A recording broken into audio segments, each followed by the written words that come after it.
back to my channel. Today, not today, I mean, it's still the same day, so we're just going to continue from where we left off in the last episode.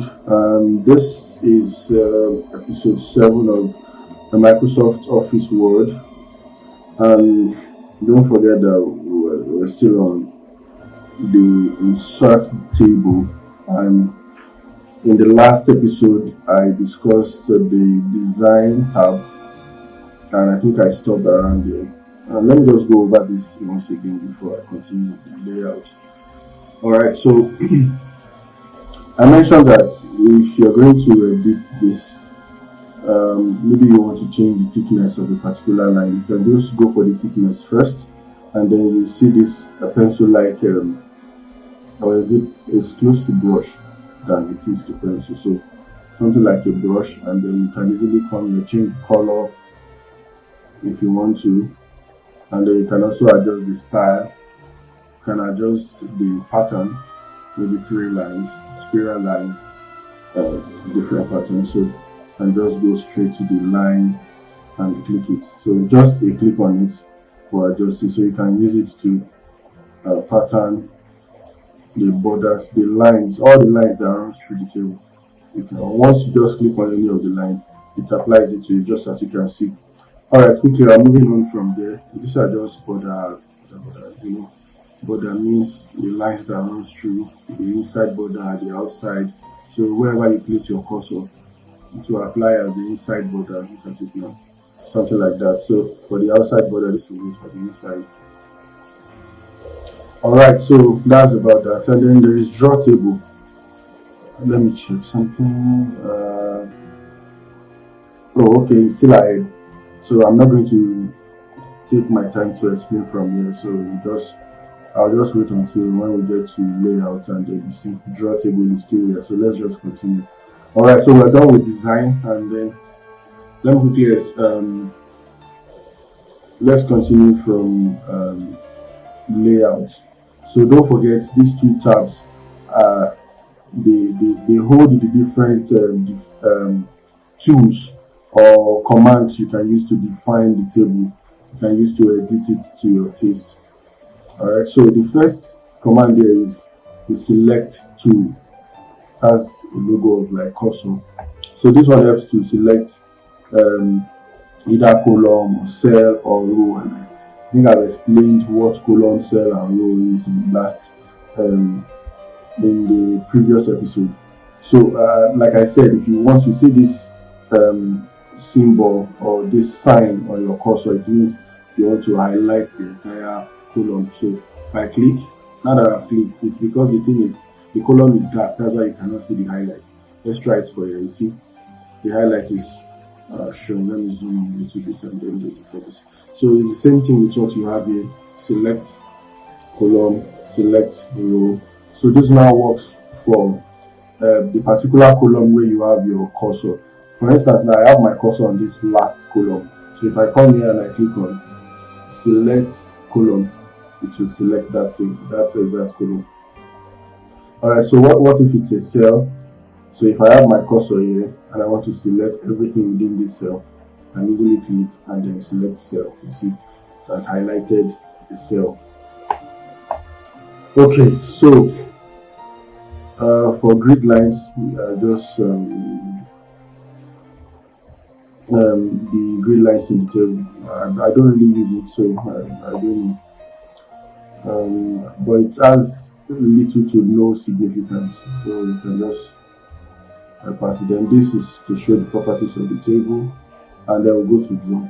So draw here pops a pencil, and then you can easily click and drag, just the same way you draw a shape. Or so this was the last pen formatting I had. That's why it's taking this exact one. So for to change this now, I can go back to design and then come back to this particular place, maybe change my pen to black, and then change the pen the thickness. So I can change it to this, and then maybe change the pattern too. And then so if I try to draw it, So what you just need to do here is to start it. Once you start, it helps you to complete it. So just click and drag, and then it will help you to complete it. So you can use the pencil to draw the table. That's if you don't want to use the insert. So all I'm doing now is to just click and drag, and I'm drawing the table.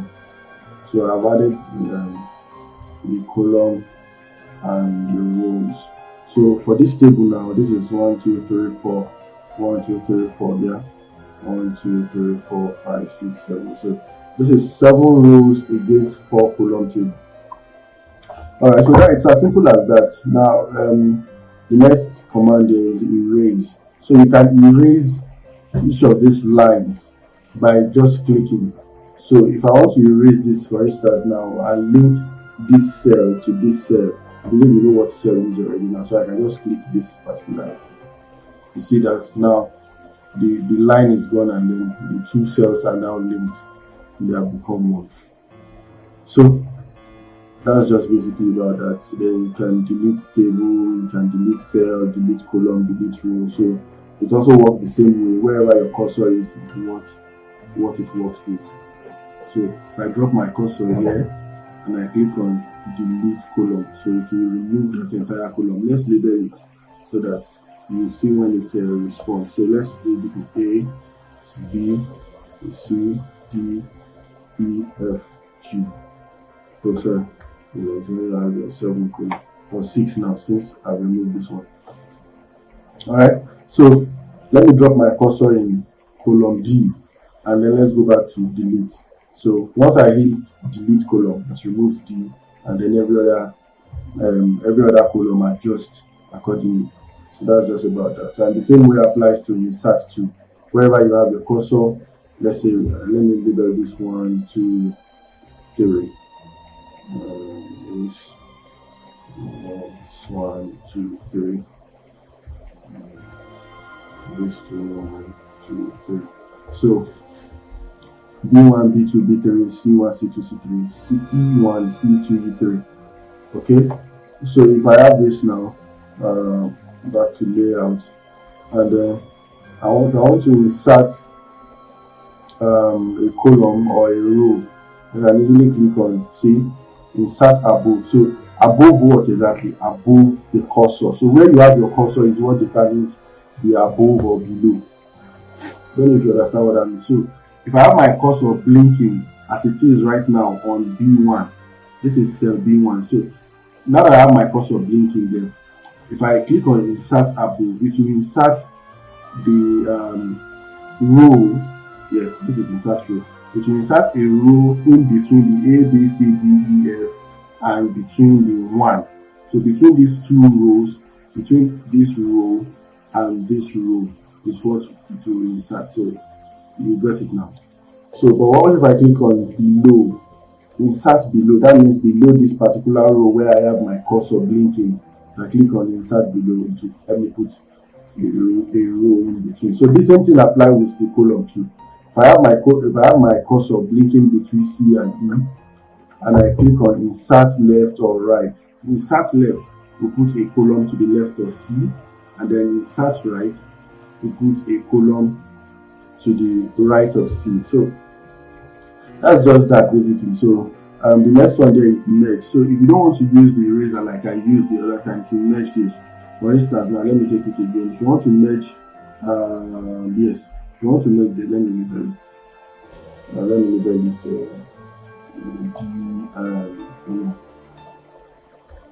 G and H. So let's say I want to link these two now. I want to make it become one cell. So what do? I click on eraser tool and then remove it like this. So if this is not what you want, and you just want to use the merge cell. So to merge cell, you have to first highlight. You see that you first highlight the 2 cells that you want to merge, and then click on merge cell. So the same thing applies as if you use the eraser. Alright, so aside that, you can also merge multiple cells. See now, I've highlighted from G to C column, and I click on merge cells, it will merge it accordingly. So you can also split cell. So as this place was before, it has, okay, let's just say this particular cell that I've highlighted. If I want to split it into 2 or 3, I can quickly click on split cell, and then to ask me to how many columns and how many rows. So if I want it to be splitted into 2 columns and 2 rows, that's what it will do. But for now, let's just make use of 2 columns and 1 row. Now see that I can split it. So if this is 1A, this can be 1B. Alright. I hope that is clear. So then we can split table 2. So maybe after constructing your table, after drawing or after inserting it, you want to have, starting from this row downward, you want to have it splitted and separated from the top table, from the upper part. So you cannot easily you don't really have to highlight, just drop your cursor somewhere where you want the split to occur and then click on split table. So the moment you hit split table, you see it has divided the table into 2. So this one is a full table on its own now. Like as you can see, I highlighted all. I don't know if I mentioned this in the previous episode. If you want to select all the table all at once, you click on this just once and then it will highlight it for you. So that's one table and this is another table that has been separated. So they have they can have two different properties now. Alright, so the next command there, I have less than a minute for this video. The next command there is the auto fit. So if you have maybe I should just begin that in the next video.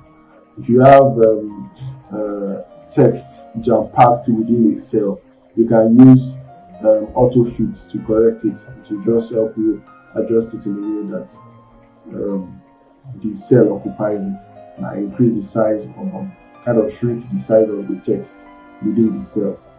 Alright, so here's where I'm going to end it for this episode. I'm trying as much as possible to not make it too long. That's why you see that I'm always careful with splitting it. Highest has always been 12 minutes and some seconds, and that's why I'm stopping here for this episode. Thank you very much for your time. I'll see you in the next video. Do well to subscribe to my channel and share this video to as many as you know that this video is valuable to them.